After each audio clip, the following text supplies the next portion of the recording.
बाबा जी इधर देखो मत तुम ज्यादा फ्लैश ना जगाओ यार, ज्यादा फ्लैश ना जगाओ। नहीं था मैं यहाँ कैसे खड़ी। ਭੂਸਿਓ ਹੈ ਵੀ ਬੜਾ ਓਏ ਕਾਰ ਚ ਬੰਦ ਹੋ ਚੱਲੀ ਮੇਰੀ ਹੁਣ। ਨਾਮਾ ਜੰਗਲ ਵਿੱਚ ਮੈਗੀ ਬਣਾਈ ਸੀ ਮੈਂ ਤੇ ਪੰਡਤ ਨੇ, ਮੈਗੀ ਸਾਡੀ ਡੁੱਲ ਗਈ ਆ। ਸਰ ਮੈਂ ਫੌਜ ਦੇ ਵਿੱਚ ਨੌਕਰੀ ਕਰਕੇ ਆ 17 ਸਾਲ 14 ਦਿਨ ਰਿਟਾਇਰ ਹੋਇਆ ਜੀ। ਮੈਨੂੰ 35-36 ਲੱਖ ਰੁਪਈਆ ਮਿਲਿਆ ਸੀਗਾ ਤੇ ਚਲੋ ਉਹੀ ਪੈਸੇ ਲਾ ਕੇ ਘਰ ਦਾ ਸੋਨਾ ਥੋੜਾ ਵੇਚ ਕੇ 40 ਲੱਖ ਰੁਪਈਆ ਪੂਰਾ ਕੀਤਾ ਜੀ। ਇਹਨਾਂ ਨੇ ਇਹ ਕਿਹਾ ਸੀਗਾ ਕਿ ਗੱਡੀਆਂ ਤੇ ਤੁਹਾਨੂੰ ਇੱਕ ਕੰਟਰੀ ਪਾਰ ਕਰਾ ਕੇ ਤੇ ਅੱਗੋਂ ਬ੍ਰਾਜ਼ੀਲ ਤੋਂ ਫਲਾਈਟ ਹੋਊਗੀ, ਪਰ ਸਾਡੀ ਕੋਈ ਫਲਾਈਟ ਨਹੀਂ ਹੋਈ ਕਿਉਂਕਿ ਅਸੀਂ ਇਹੋ ਜਿਹੀ ਕੰਡੀਸ਼ਨ ਦੇ ਵਿੱਚ ਫਸ ਗਏ ਸੀ। ਏਜੰਟ ਨੇ ਤੇ ਇਹੀ ਕਿਹਾ ਸੀਗਾ ਕਿ ਤੈਨੂੰ ਇੱਕ ਨੰਬਰ ਦੇ ਵਿੱਚ ਲੈ ਕੇ ਜਾਵਾਂਗੇ। ਉਹ ਤੇ ਰਸਤੇ ਦੇ ਵਿੱਚ ਜਾ ਕੇ ਜਦੋਂ ਇਹੋ ਜਿਹੀ ਜਗ੍ਹਾ ਤੇ ਫਸ ਗਏ ਸਾਨੂੰ ਆਪ ਹੀ ਪਤਾ ਲੱਗ ਗਿਆ ਕਿ ਇਹਨਾਂ ਨੇ ਹੁਣ ਸਾਡੇ ਨਾਲ ਗਲਤ ਕਰਨਾ। ਉੱਥੇ ਬੰਦਾ ਕੁਝ ਨਹੀਂ ਬੋਲ ਸਕਦਾ, ਫਿਰ ਇਹਨਾਂ ਦੀ ਮੰਨਣੀ ਪੈਂਦੀ। तारीख थी 13 अगस्त 2024। भारतीय सेना से रिटायर हुए मनदीप सिंह अपने जीवन की दूसरी पारी शुरू करने को तैयार थे। सेना से रिटायरमेंट के बाद करीब 35-36 लाख रुपए मिले थे। उस पैसे में 4-5 लाख रुपए और जोड़कर उन्होंने नई जिंदगी जीने की राह चुनी ताकि कुछ और पैसे कमा सके, अपने घर वालों को बेहतर जीवन दे सके। और इसके लिए उन्होंने एक यात्रा शुरू की जो पंजाब के अमृतसर से शुरू होकर मैक्सिको बॉर्डर होते हुए अमेरिका तक पहुंचनी थी। वहां उन्हें खुला आकाश मिलना था, कमाई का नया जरिया मिलना था, और ज्यादा पैसे मिलने थे, और ज्यादा खुशियां मिलनी थी। लेकिन सब कुछ 10 मिनट के अंदर अंदर खत्म हो गया और अब वो अपने जीवन के 6 महीने गंवाकर 40 लाख रुपए गंवाकर सरकार का भरोसा गंवाकर वतन वापस लौट गए हैं, जहां सबसे बड़ा खतरा अब भी उनका इंतजार कर रहा है। नमस्कार, मैं हूं अविनाश और आप देख रहे हैं एबीपी लाइव। ये कहानी है अमेरिका से हाथ पैर बांधकर जबरन भगा दिए गए मनदीप सिंह। मनदीप सिंह का यह सफर 13 अगस्त 2024 को अमृतसर के एयरपोर्ट से शुरू हुआ था।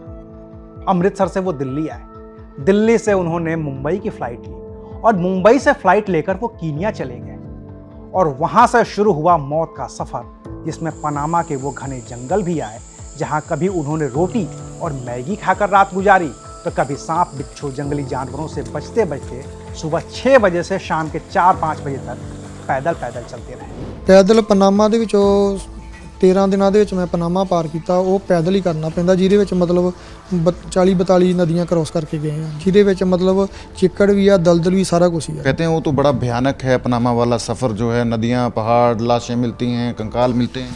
ਇਹ ਗੱਲ ਸਰ ਸਹੀ ਆ। ਚਲੋ ਬੰਦਾ ਜਦੋਂ ਇਹੋ ਜਿਹੀ ਕੰਡੀਸ਼ਨ 'ਚ ਫਸ ਜਾਂਦਾ ਬੰਦੇ ਨੂੰ ਫਿਰ ਕਰਨਾ, ਜਦੋਂ ਬੰਦਾ ਉੱਥੇ ਪਹੁੰਚ ਜਾਂਦਾ ਹੈ ਨਾ ਉਹ ਵਾਪਸ ਨਹੀਂ ਆ ਸਕਦਾ। ਫਿਰ ਬੰਦਾ ਅੱਗੇ ਹੀ ਜਾਂਦਾ, ਕਹਿੰਦਾ ਵੀ ਕਿਸ ਤਰੀਕੇ ਨਾਲ ਨਿਕਲ ਜਾਈਏ, ਕਿਉਂਕਿ ਜੰਗਲ ਇੰਨਾ ਵੱਡਾ ਆ ਕਿ 5 ਮਿੰਟ ਦੇ ਵਿੱਚ ਬੰਦਾ ਗਾਂਹ ਪਿਛਾਂ ਹੋ ਗਿਆ ਤਾਂ ਬੰਦਾ ਖਤਮ, ਲੱਭ ਨਹੀਂ ਸਕਦਾ। ਜਾਂ ਤਾਂ ਉਹਨੂੰ ਜਾਨਵਰ ਖਾ ਜਾਣਗੇ ਜਾਂ ਫਿਰ ਡੋਂਗਰ ਗੋਲੀ ਮਾਰ ਦੇਣਗੇ। रुकना भी पड़ता है कहते हैं रात को जंगल में। ਉਹ ਸਰ ਜਦੋਂ ਸਫ਼ਰ ਸਵੇਰੇ 6 ਜਾਂ 6 ਵਜੇ ਸਵੇਰੇ ਸਫ਼ਰ ਤੈਅ ਕਰਦੇ ਆ ਨਾ ਤੇ ਸ਼ਾਮ ਦੇ 3-4 ਵੱਜ ਜਾਂਦੇ ਆ, ਫਿਰ ਉਹ ਡੌਂਕਰਾਂ ਦੇ ਕੈਂਪ ਹੁੰਦੇ ਆ, ਉੱਥੇ ਸਟੇ ਕਰਾ ਦਿੰਦੇ, ਉੱਥੇ ਕੋਈ ਮੈਗੀ ਮੁਗੀ ਵਗੈਰਾ ਜਾਂ ਕੋਈ ਕੁਛ ਚੌਲ ਮਾੜੇ ਮੋਟੇ ਦੇ ਦਿੰਦੇ, ਉੱਥੇ टाइम पास कर लो। करीब 13 दिनों तक पैदल चलते हुए, मैगी रोटी खाते हुए, नदी नाले पहाड़ पार करते हुए, जंगलों की खाक छानते हुए, इस पूरी यात्रा के वीडियो बनाते हुए, पंजाब की जवानी को पनामा निकल गया गाना गाते हुए मनदीप सिंह और उनके साथी उस दीवार के पास पहुंच गए जहां से पार करना अमेरिका में दाखिल होना था, और अमेरिका में दाखिल होने का मतलब ही जन्नत था। 27 जनवरी ਨੂੰ ਮੈਂ ਬਾਰਡਰ ਕ੍ਰਾਸ ਕੀਤਾ ਸੀਗਾ। मैक्सिको दीवार क्रॉस कर। ਹਾਂਜੀ तो आपको जाते ही पकड़ लिया था? ਹਾਂਜੀ ਉੱਥੋਂ ਹੀ 10-15 ਮਿੰਟ ਬਾਅਦ ਫੜ ਲਿਆ ਸੀ। तो जब आपको लेके आ रहे थे तो आप लोगों को बताया कि आप लोगों को भारत लेके जा रहे हैं, कैसे कुछ था? ਇਹ ਸਰ ਅੰਦਰ ਹੀ ਪਤਾ ਲੱਗ ਗਿਆ ਜਦੋਂ ਸਾਨੂੰ ਕੈਂਪ ਦੇ ਵਿੱਚ ਲੈ ਕੇ ਚਲ ਗਏ। ਉਹਨਾਂ ਨੇ ਕਿਹਾ ਕਿੱਥੋਂ ਆਏ, ਪਤਾ ਹੈ ਇੰਗਲਿਸ਼ 'ਚ। ਉਹਨਾਂ ਨੇ ਕਹਿਤਾ ਅਸੀਂ ਇੰਡੀਆ ਤੋਂ ਆਏ। ਉਹਨਾਂ ਨੇ ਕਹਿਤਾ ਵੀ free for ticket, go back to India, ਬਸ ਇੰਨੀ ਗੱਲ ਕਹਿਤੀ। ਸਾਨੂੰ ਪਤਾ ਲੱਗ ਗਿਆ ਅਸੀਂ ਡਿਪੋਰਟ ਹੋਣਾ ਹੈ। हर मुश्किल सफर को पार करते हुए मनदीप सिंह उस अमेरिकी जन्नत में दाखिल भी हो गए, लेकिन 10 मिनट भी नहीं बीते कि उनकी सारी खुशियां, सारी मेहनत, सारी दौलत काफूर हो गई और वो अमेरिकी सुरक्षा कर्मियों की हिरासत में कैद हो गए। और फिर वही शुरू हुआ जुल्म सितम की इंतहा। ਪੈਰਾਂ ਨੂੰ ਸੰਗਲ ਲੱਗੇ ਸੀ, ਹੱਥਾਂ ਨੂੰ ਹੱਥ ਘੜੀਆਂ ਲੱਗੀਆਂ ਸੀ।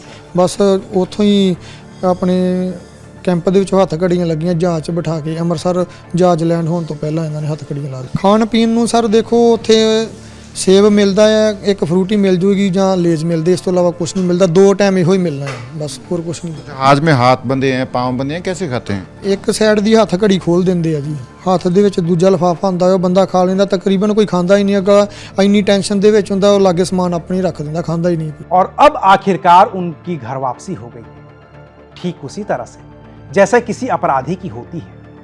हाथ में हथकड़ियां, पैरों में बेड़ियां डालकर ट्रंप के जहाज ने उन्हें वापस उसी अमृतसर में फेंक दिया जहां से वो आंखों में उम्मीदें लेकर 13 अगस्त 2024 की सुबह निकले थे। अब उनके पास खोने को कुछ भी नहीं है सिवाय उस हौसले के जो वापसी के बाद उनके घर वालों से उन्हें मिला है। उसी हौसले की बदौलत वो अब हिम्मत जुटा रहे हैं फिर से खड़े होने की, फिर से सपने देखने की, फिर से उन सपनों को पूरा करने की। लेकिन इस बार जमीन भी उनकी अपनी होगी और आसमान भी।